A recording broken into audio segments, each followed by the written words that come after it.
तो विधायक की ग्रांट मिल रहा है जी। आपके गांव के हिस्से के 1 रुपया आऊंगे हमारे जून जुलाई में जो हमारा बजट आओगा 1 रुपया गांव में चौपाड़ मांगे न्यू देकर जाएंगे बैठ के जी।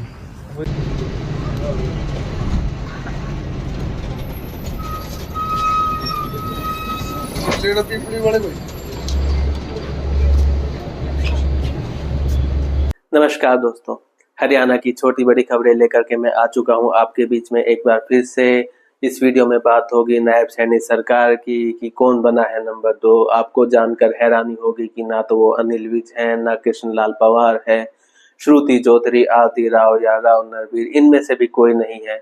और आपको बता दूं कि कोई विधायक नहीं है, कोई मंत्री नहीं है। तो कौन है नंबर 2, इसके बारे में जानेंगे। इसके साथ ही जानेंगे कि कैसे फोगाट सिस्टर, जो कि एक भाजपा में है एक कांग्रेस में है, और दोनों ही पर धोखाधड़ी के आरोप लगे हैं। इसके साथ ही जानेंगे कैप्टन अजय यादव के इस्तीफे और इस्तीफा वापसी के पीछे की कहानी। इसके बाद बात होगी भूपेंद्र सिंह हुड्डा की, जो हार को पचा नहीं पा रहे हैं। तो इन सारी छोटी बड़ी खबरों के बारे में जानने के लिए चैनल को सब्सक्राइब और वीडियो को लाइक जरूर कर दीजिए। तो सबसे पहले बात करते हैं कैप्टन अजय यादव की। कुछ दिन पहले कैप्टन अजय यादव, जो कि कांग्रेस के बड़े नेता हैं, 6 बार विधायक बन चुके हैं, 2 बार भूपेंद्र हुड्डा सरकार और भजन लाल की सरकार में मंत्री रह चुके हैं, इस्तीफा दे दिया था कांग्रेस से, लेकिन अब इस्तीफा वापस ले लिया है। कहा कि बेटे के दबाव में इस्तीफा वापस ले लिया है। साथ ही कहा है कि अनुशासनहीनता नहीं होनी चाहिए, अब मैं अनुशासन में रह करके काम करूंगा। इसके साथ ही कैप्टन अजय यादव कहते हैं कि जुबान किसी की भी फिसलनी नहीं चाहिए। लेकिन कैप्टन यहाँ पर नहीं रुकते, वो कहते हैं कि उन्होंने जो शीर्ष नेतृत्व से बात करी है और नेतृत्व ने कहा है कि उनकी बातों को सुना जाएगा। साथ ही उन्होंने कहा कि ओबीसी को जो सम्मान नहीं दिया है कांग्रेस ने, उसी की वजह से कांग्रेस को हार का सामना करना पड़ा। इसके साथ ही कैप्टन अजय यादव ये भी कहते हैं कि मुझे कोई सजावटी कुर्सी नहीं चाहिए। पार्टी ने उन्हें ओबीसी बोर्ड का चेयरमैन बना रखा था, लेकिन उनकी सुनी नहीं की थी चुनाव के दौरान। कहते हैं नायब सैनी सरकार की, तो नायब सैनी सरकार ने विधानसभा का सत्र बुला लिया है। 2 दिन का ये सत्र रहने वाला है, 25 और 26 अक्टूबर को सत्र रहने वाला है।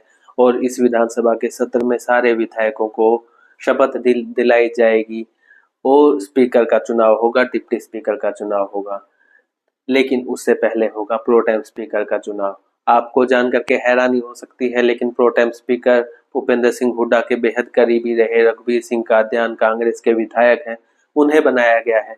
प्रोटेम स्पीकर को राज्यपाल शपथ दिलाएंगे और प्रोटेम स्पीकर का काम होता है कि सारे विधायकों को शपथ दिलाए।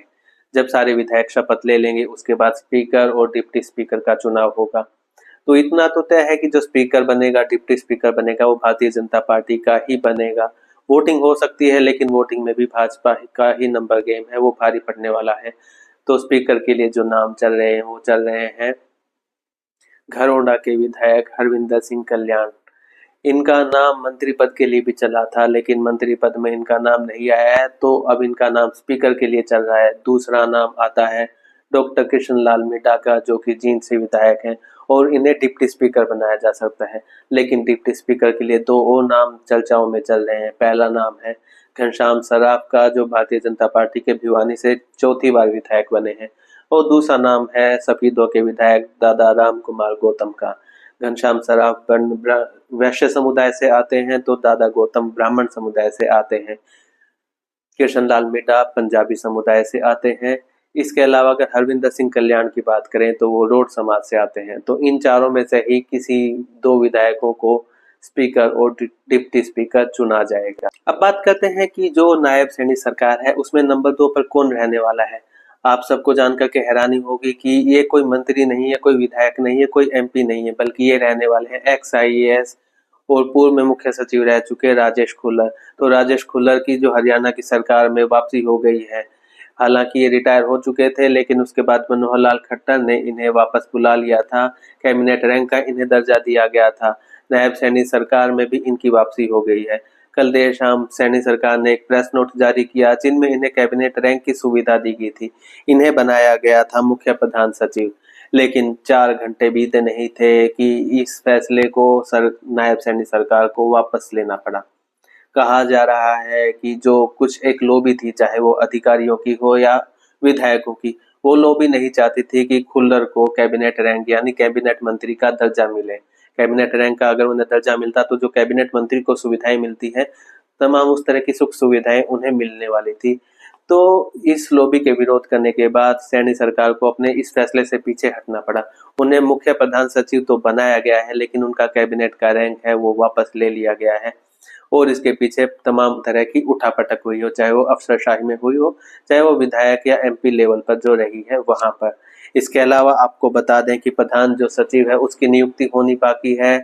जो मुख्य सचिव है TVSN प्रसाद वो रिटायर हो रहे हैं 31 अक्टूबर को।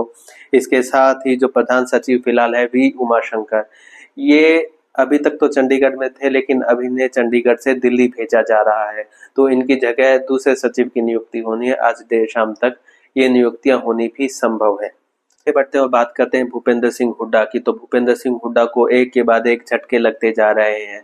हालांकि वो EVM पर ठिकरा फोड़ने से अभी भी बाज नहीं आ रहे हैं। कह रहे हैं कि EVM में सरकार ने गड़बड़ी करी है, भाजपा ने गड़बड़ी करी है, नहीं तो कांग्रेस की सरकार बनने वाली थी। लेकिन जब विधायकों की मीटिंग हुई, 1 to 1 जो मीटिंग हुई, जिसके अंदर अजय माकन शामिल हुए थे, अशोक गहलोत शामिल हुए थे, तो 1 to 1 मीटिंग में यही बात निकल करके आई कि गड़बड़ी EVM में नहीं बल्कि कांग्रेस की जो भीतर की जो गुटबाजी थी उसकी वजह से कांग्रेस को हार का सामना करना पड़ा। ज्यादातर विधायकों का यही कहना था कि EVM में कोई गड़बड़ी नहीं हुई है, बल्कि कांग्रेस की गुटबाजी की वजह से उन्हें हार का सामना करना पड़ा है। कुमारी शैलजा वर्सेस भूपेंद्र सिंह हुड्डा पूरे चुनाव के दौरान चलता रहा था और इस गुटबाजी की वजह से पार्टी को हार का सामना करना पड़ा है, ऐसा तमाम विधायकों का कहना था। इसके साथ ही भूपेंद्र हुड्डा को एक और बड़ा झटका लगा है और ये लगा है विनेश फोगाट और बजरंग पूनिया की तरफ से। विनेश फोगाट और बजरंग पूनिया को भूपेंद्र सिंह हुड्डा, दीपेंद्र हुड्डा ने राहुल गांधी से मुलाकात करके कांग्रेस में शामिल कराया था। विनेश को जुलाना से टिकट दी थी, विधायक बनाया है। बजरंग पूनिया को भी किसान मोर्चा का अध्यक्ष उन्होंने बनाया था। लेकिन अब कुछ समय पहले एक प्रेस कॉन्फ्रेंस हुई जिसके अंदर कुमारी शैलजा, चौधरी बीरेंद्र सिंह तोमर खां, विनेश फोगाट और बजरंग पूनिया शामिल हुए थे। और अब ऐसा निकल करके आ रहा है, खबरें जो निकल करके आ रही है कि विनेश फोगाट और बजरंग पूनिया वो हुड्डा गुट को छोड़ करके शैलजा गुट की तरफ रुख कर चुके हैं। यानी ये हुड्डा के लिए एक बड़ा झटका हम कह सकते हैं। अब बात करते हैं विनेश की ही दूसरी बहन बबीता फोगाट की। बबीता फोगाट पर भी आरोप लगे हैं और उन पर एक नहीं बल्कि 2 तरह के आरोप लगे हैं। पहला आरोप लगाया है पूर्व ओलंपिक मेडलिस्ट साक्षी मलिक ने। साक्षी ने कहा है कि बबीता फोगाट ने खिलाड़ियों को उकसाया था ताकि वो बृजभूषण शरण सिंह के खिलाफ बगावत कर सके, आंदोलन कर सके, क्योंकि बबीता खुद कुश्ती संघ की अध्यक्ष बनना चाहती थी। पहला आरोप तो बबीता पर ये लगा है। इसके अलावा बबीता पर एक आरोप लगा है दादरी के अंदर। बबीता दादरी से चुनाव लड़ करके हार गई थी पिछली योजना में। इस बार सुनील सांगवान को पार्टी ने मौका दिया, वो जीतने में कामयाब रहे, लेकिन जीत का मार्जिन बेहद कम था।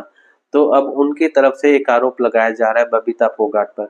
कहा जा रहा है कि बबीता ने भीतरघात किया है। बबीता ने जो डॉक्टर मनीषा सांगवान कांग्रेस की कैंडिडेट है उनकी मदद करी है इंटरनली और इसी वजह से जीत का मार्जिन कम रहा है। जब मोहनलाल बिटोली से पूछा गया इस बारे में तो मोहन बिटोली कहते हैं कि बबीता एक जिम्मेवार नेता है और मुझे नहीं लगता कि बबीता इस तरह की कोई हरकत करेगी। यानी उन्होंने भीतरघात के आरोपों को सिरे से नकार दिया है। अब बात करते हैं एक और विधायक की। इनका नाम है पवन खरखोदा। खरखोदा से विधायक बने हैं और इन्होंने पल्लड़ पर बैठ करके घोषणा करी कि मैं जो भी विधायकी की जो भी तनख्वाह आएगी, जो भी पैसा आएगा वो आप लोगों के लिए खर्च कर दूंगा। वीडियो आप यहाँ पर चेकआउट कर सकते हैं। जो विधायक की ग्रांट मिल रहा है जी, आपके गांव के हिस्से के 10 रुपया आऊंगे। हमारे जून जुलाई में जो हमारा बजट आओगा 1 रुपया गांव में चौपाड़ मांगे न्यू देकर जाऊंगा बैठ के जी। वही थारे गांव के हिस्से की रुपया आ रही और हर साल जी 5 साल का हिसाब जब तुम घर पे ये वोट मांगना होगे पूरे 5 साल का भी हिसाब देंगे साल वाइज जी। हर साल का भी हिसाब पूरे साल में देकर जाऊंगा जी। अब ये गांव वाइज ये रुपया आ रही। और विधायक की जो तनख्वाह की बात थी जी, क्या कर गया था 1 रुपया घर नहीं लेकर जाऊंगा जी। 4 महीने की तनख्वाह एडवांस लगाई थी जी थारे बीच में जी। जो हमारे विकलांग साथी थे हमारे हल्के के, मैंने पूरे के गांव में देखा कि भाई ये 2 भाई विकलांग साथी है, उनकी ट्राई साइकिल जी 55 ट्राई साइकिल बनी है जी। लगभग ये 7-8 लाख की आऊंगी जी। 2 लाख रुपये तनख्वाह है। 4 महीने की तनख्वाह पहले ला दी, 15-20 हज़ार तो मैंने दे दी जी। अब बात करते हैं अनिल विज की। बिजली मंत्री अनिल विज अब रहने वाले हैं, रोडवेज और ट्रांसपोर्ट मिनिस्टर भी अनिल विज रहने वाले हैं और वो पहले दिन से ही एक्टिव मोड में नजर आने लगे हैं। उनका कहना है कि वो 24 घंटे बिजली देने का हर संभव प्रयास करेंगे। साथ ही उन्हें रोडवेज मंत्री भी बनाया गया है, तो वो मंत्री बनते ही रोडवेज की बस में सवार हो गए और अकस्मात जैसे वो दौरे करते हैं वो उन्होंने शुरू कर दिए हैं। उसकी क्लिप भी आप यहाँ पर चेकआउट कर सकते हैं।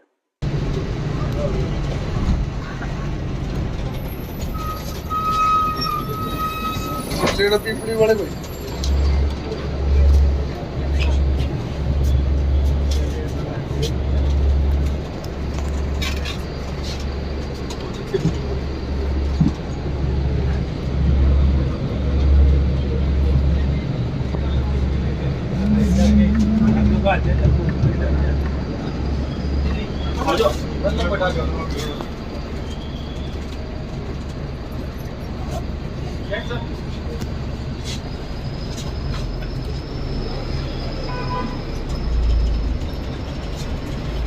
मैं तो रोज बस में जाएगा।